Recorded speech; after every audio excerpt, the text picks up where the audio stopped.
prazer estar aqui. Meu nome é Janine, eu sou coordenadora de projetos na Pacto Energia e hoje eu vou falar com vocês sobre inversão do fluxo de potência e a conexão de projetos no Brasil.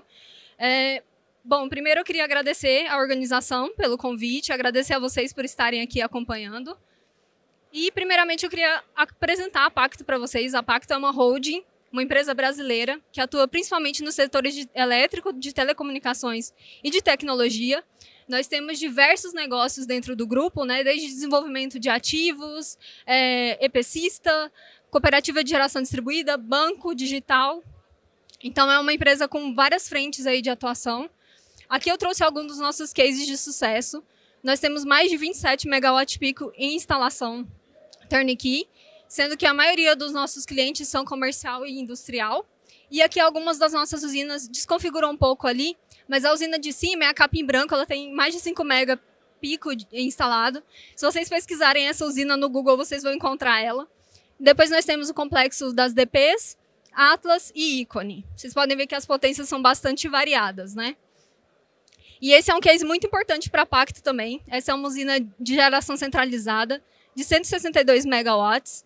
Essa usina ela foi desenvolvida depois da Pacto ganhar o certame, um leilão de energia, em 2017. E o início das operações dessa usina foi em 2018. Então, como a Pacto é uma empresa grande, né, com várias frentes de atuação, nós temos várias soluções para oferecer para os nossos clientes. Dentre aqui eu destaco a Pacto Mobility, que oferece soluções e carregadores para veículos dos mais diversos portes. A geração fotovoltaica, com alto consumo local, remoto, zero grid, carport, off-grid, on-grid também. Autoprodução e comercialização de energia, inclusive na varejista, atuando no Mercado Livre. Operação e manutenção, com monitoramento de indicadores e manutenção de usinas fotovoltaicas. E na Pacto Telecom, MVNO, internet e telefonia. Então, como vocês podem ver, a área de atuação da Pacto é muito grande e nós podemos, eu acho que o grande diferencial da Pacto é poder oferecer diversas soluções para os nossos clientes, para clientes de diversos portes. Então, o que eu vim falar com vocês hoje foi sobre inversão do fluxo de potência e a conexão de projetos no Brasil. Mas, antes disso, a gente precisa saber o que é o fluxo de potência, né? E o fluxo de potência é um conceito que descreve o transporte, a transferência de potência entre diferentes pontos de um sistema elétrico. Tradicionalmente, esse fluxo ocorria das grandes geradoras até a carga, né, com um fluxo unidirecional, mas com a entrada e expansão da GD, a gente viu que esse fluxo ele pode ser alterado, né? E é justamente isso que configura a reversão do fluxo de potência. Isso não é necessariamente um problema. Só é um problema quando há violação dos limites dos equipamentos, seja por limites de transformadores, de TPs, de TCs. Então, esse é um ponto que realmente a gente precisa ter cuidado, mas se ele fosse impeditivo, a gente não teria uma geração distribuída no mundo, certo? E o que diz a regulação a respeito desse tema? Bom, eu trouxe aqui para vocês o artigo 73 da Resolução 1000 da ANEEL. Esse artigo é muito importante. Primeiro, ele fala que caso a distribuidora identifique a reversão do fluxo de potência, ela tem que fazer a análise de todos esses pontos de 1 a 5. Então, inclui reconfiguração dos circuitos, definição de outro circuito elétrico para conexão em nível de tensão superior e redução de potência injetável em dias e horários pré-estabelecidos ou de forma dinâmica, ou de forma permanente. E no parágrafo 2º, nós temos que esse estudo elaborado para a distribuidora, toda vez que ela vai emitir um orçamento de conexão, ele tem que constar nesse estudo a análise da demonstração, análise e demonstração da reversão do fluxo de potência, além dessas análises todas que a gente viu no parágrafo 1º, e as responsabilidades da distribuidora e do consumidor. Mas o que a gente tem observado é que essa norma está sendo aplicada de uma forma deturpada, para dizer o mínimo. Então, eu até trouxe um caso que a gente teve aqui na Pacto. Nós fizemos a solicitação ali do lado direito, vocês têm a linha do tempo desse projeto. No dia 6 de janeiro, nós tivemos a solicitação do orçamento de conexão. No dia 10 de fevereiro, foi publicada a resolução 1059. No dia 18 de fevereiro, nós tivemos a emissão do orçamento de conexão. E no dia 25 de abril, nós tivemos o cancelamento desse orçamento de conexão por parte da distribuidora. E esse e-mail foi o que nós recebemos dela. É um projeto no Mato Grosso. E o que ela afirmou nesse e-mail foi o seguinte, que ela revisou o orçamento, os projetos, né, sob a luz da resolução 1059, e que ela identificou que esse projeto causava inversão do fluxo de potência e, por isso, o orçamento de conexão, que era viável, tinha sido invalidado. E ainda nesse e-mail, ela também informou que a gente deveria manifestar em até 10 dias úteis o nosso interesse em conectar o projeto em um nível de tensão superior, né, compatível com o sistema de transmissão. A gente sabe que conexão de GD em alta tensão inviabiliza completamente o projeto, e vocês podem observar que não teve um estudo anexado, não teve orçamento para fazer essa conexão na alta tensão. Então, aqui a gente vê que o artigo 73 foi completamente violado, né? Então, o que eu quero deixar claro aqui para vocês, né, é que não existe base legal para acontecer o que aconteceu com o nosso projeto, que ampare a emissão de pareceres de acesso e posterior cancelamento pela distribuidora. E se vocês se depararem com um parecer, um orçamento de conexão inviabilizado por inversão de fluxo de potência, o que vocês podem fazer? Primeiro de tudo, é solicitar os estudos elaborados pela distribuidora, né? Ela tem a obrigação de fornecer esses estudos para a gente. E depois, em posse desses estudos, a gente precisa verificar se todas essas possibilidades do artigo 73 foram analisadas do estudo. Esses estudos eles são bastante complexos, então pode ser que a gente não tenha um know-how para fazer essa análise, porque precisa de simulação computacional. Então, o que a gente pode fazer é fazer uma análise básica, pelo menos. Conferir se os dados da usina estão corretos, se todas essas análises do artigo 73 constam nesse estudo. E é bom ressaltar que o artigo 73 ele é um guia. Não necessariamente a distribuidora tem que analisar todas aquelas opções e desistir do projeto, tá bom? Então, beleza, conferimos ali se todas as possibilidades do artigo 73 foram analisadas. Então, depois a gente tem que observar se essas violações apareceram, a gente tem que protocolar a reclamação na ouvidoria da distribuidora e na ANEEL. Eu sei que isso é complicado, que a gente fica cansado de fazer isso, mas é muito importante, principalmente se for para construir um caso judicial. E o último passo, então, seria a ação judicial.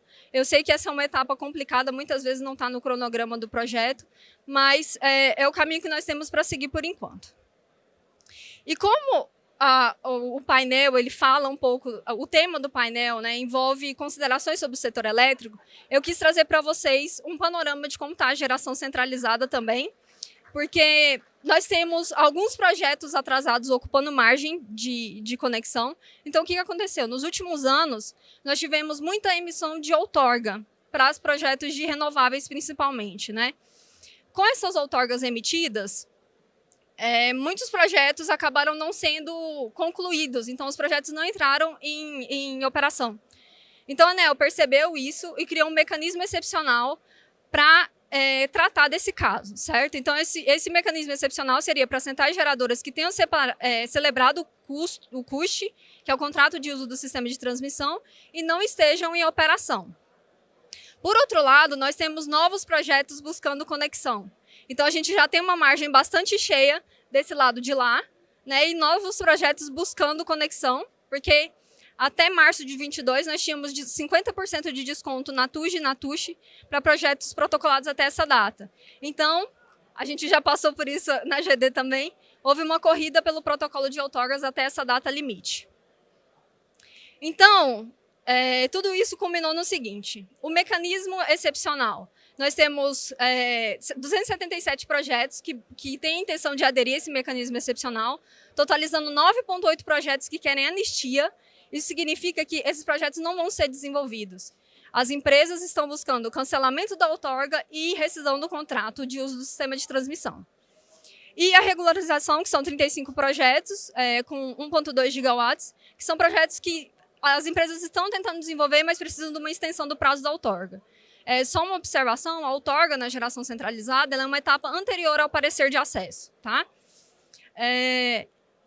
Em relação aos novos projetos, nós temos uma quantidade absurda de solicitações de outorga, né?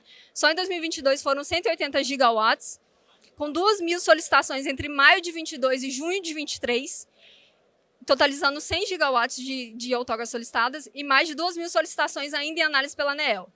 Então, tudo isso culmina numa situação em que quem solicita o parecer de acesso no ANS recebe um orçamento inviável, porque o ANS analisa todos esses dados porque é como se essas usinas ainda fossem ser desenvolvidas, né? Então, ele analisa os transformadores, analisa as subestações e observa que tem a sobrecarga e muitas vezes esses pareceres são emitidos com os argumentos de que os limites dos equipamentos foram violados ou não há margem nas subestações, quer dizer, não há margem para escoar a energia daqueles projetos.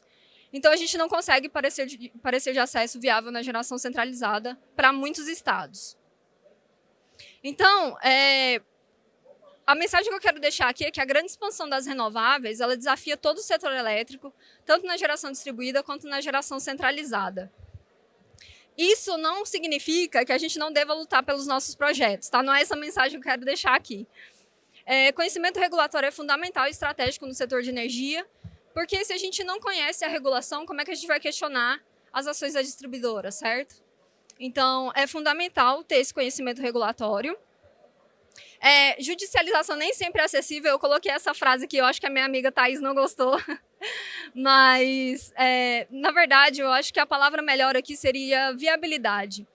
Porque a gente desenvolve nossos projetos e, muitas vezes, o prazo que precisa para correr com o processo judicial e o próprio custo não está incluído no CAPEX, né? Então, esse é um desafio muito grande. E, por fim, eu quero... Eu acho que é fundamental que a ANEEL defina os limites de inversão de fluxo de potência ou condições de operação para preservar o direito do acesso à rede. Porque o problema aqui não é a reversão do fluxo de potência, como eu mostrei para vocês, porque ele já sempre aconteceu. A questão é que esses limites estão sendo violados, porque quando a gente injeta energia no sistema, a gente está adicionando uma potência que é como se o sistema não tivesse preparado, dimensionado para receber aquela potência. Então, o que a gente precisa é da definição de quais são esses limites para preservar o direito ao acesso à rede e também para que todo mundo conheça as regras do jogo, né? Então, pessoal, eu finalizo aqui as minhas contribuições. Acabou que o slide ficou todo desconfigurado, mas meus contatos estão aqui. Fiquem à vontade para entrar em contato, tá bom? Conheçam o trabalho da PACNO nas redes sociais. E se vocês tiverem... Eu não sei se a gente vai responder dúvidas. Não tem dúvidas, né? Não? Então tá bom. Então, qualquer coisa vocês me encontram por aí. Pessoal, muito obrigada, viu? Boa tarde para vocês e obrigada à organização.